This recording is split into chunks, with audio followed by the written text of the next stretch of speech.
Bonjour à toutes et à tous. Aujourd'hui, on va parler du Dior Homme Parfum édition 2025. Alors, je sais que c'est un parfum qui fait un peu couler de l'encre, qui fait couler de l'encre. Bon, je vais essayer d'être parfaitement objectif avec un avis qui est mon avis. Et voilà, ça sera. Je vais pas me laisser par tous les commentaires ou par les vidéos que j'ai pu voir ou les avis que j'ai pu entendre sur ce parfum. Donc créé, lancé en 2025 par Francis Kurkdjian. En note de tête, iris, note de cœur, ambre, note de fond, patchouli et vétiver. Il est dit qu'en termes de sillage tenue, on est sur quelque chose de longue tenue, voire modéré.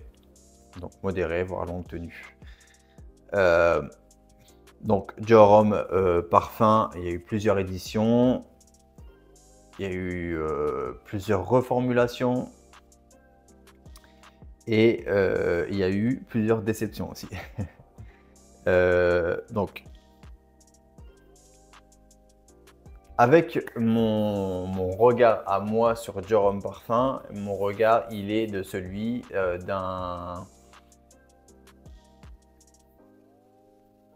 novice. Novice parce que je ne connais pas les autres éditions. Je vais être honnête, je ne connais pas les autres éditions. Je n'ai jamais eu l'occasion de sentir les autres Dior Homme Parfum en tout cas. Dior Homme Intense, je connais, etc. Bon, voilà. Dior Homme Parfum, vraiment, celui qui récolte tous les louanges sur les groupes de parfums, sur les réseaux, sur YouTube, etc. J'en ai toujours, depuis que j'ai commencé ma collection, j'ai toujours entendu des avis ultra positifs sur ce parfum. Les avis négatifs, j'en ai jamais entendu, honnêtement.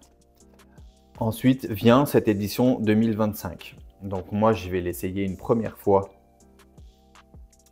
en me faisant tout un monde, hein, je vais être honnête, hein, je me fais tout un monde de ce parfum, je le vois, édition 2025, je vois qu'il est sorti, je me dis bon, bah, je vais aller le sentir et j'ai hâte, j'ai vraiment hâte de le sentir, etc.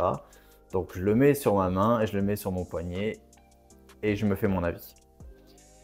Je laisse passer un peu le temps, je digère le parfum, je réfléchis, j'ai mon avis sur ce parfum, mais je me dis, je vais quand même le réessayer. Et je veux vraiment en avoir le cœur net. Donc c'est ce que j'ai fait. J'ai le Dior Homme Parfum sur la main gauche et sur le poignet gauche. Et mon avis est que ce parfum est bien. Il est bien. Il est bien. Moi, j'apprécie son odeur.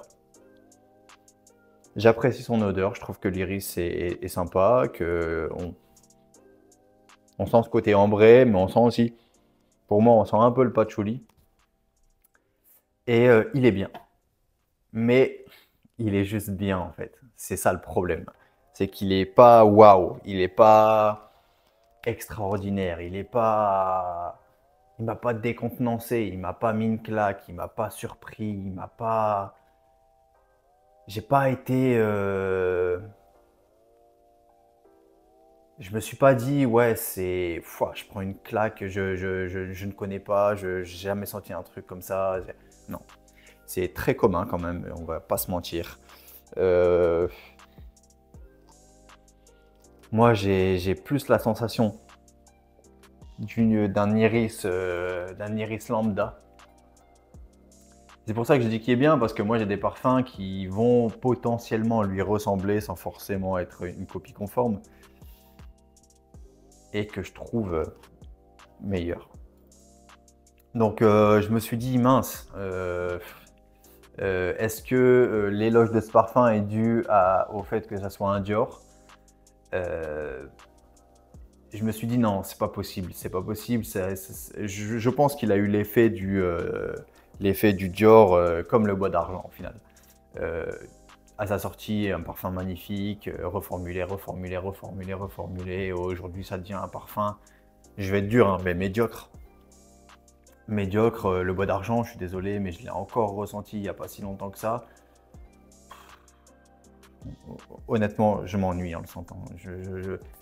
Comme je l'ai déjà dit, je l'ai acheté, je l'ai revendu. Je m'ennuie avec ce parfum, je m'ennuie. Je trouve qu'il n'a pas des performances extraordinaires. Il a une belle odeur, mais c'est pas.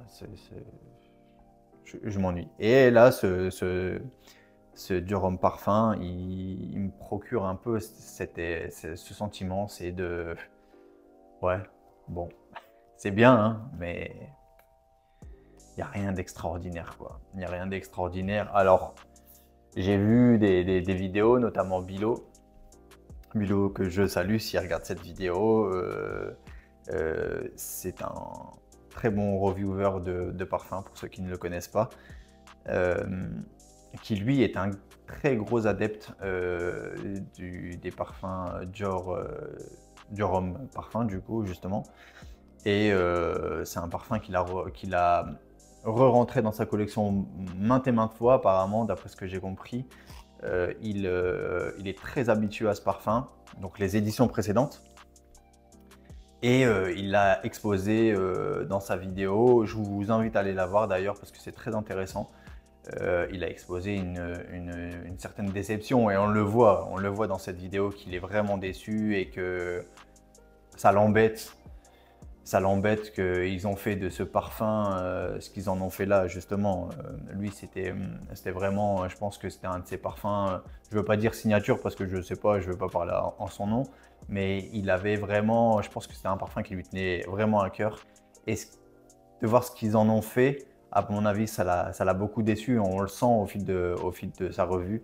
Et je pense que sa revue est très pertinente. Et je pense que pour ceux qui connaissent le Dior Homme Parfum et les éditions précédentes, je pense qu'elle est très intéressante cette vidéo à aller voir. Et pour ceux qui ne le connaissent pas, je pense qu'avec mon regard à moi, c'est un bon parfum, mais franchement, je peux vous donner une sélection de parfums qui sont bien meilleurs que celui-là. Donc voilà. Il y en a plusieurs. Je pense que c'est intéressant de faire une vidéo. D'en faire une vidéo, de comparer plusieurs parfums, notamment avec cette note d'iris qui fait que c'est vraiment ces parfums se ressemblent ou ont une similitude.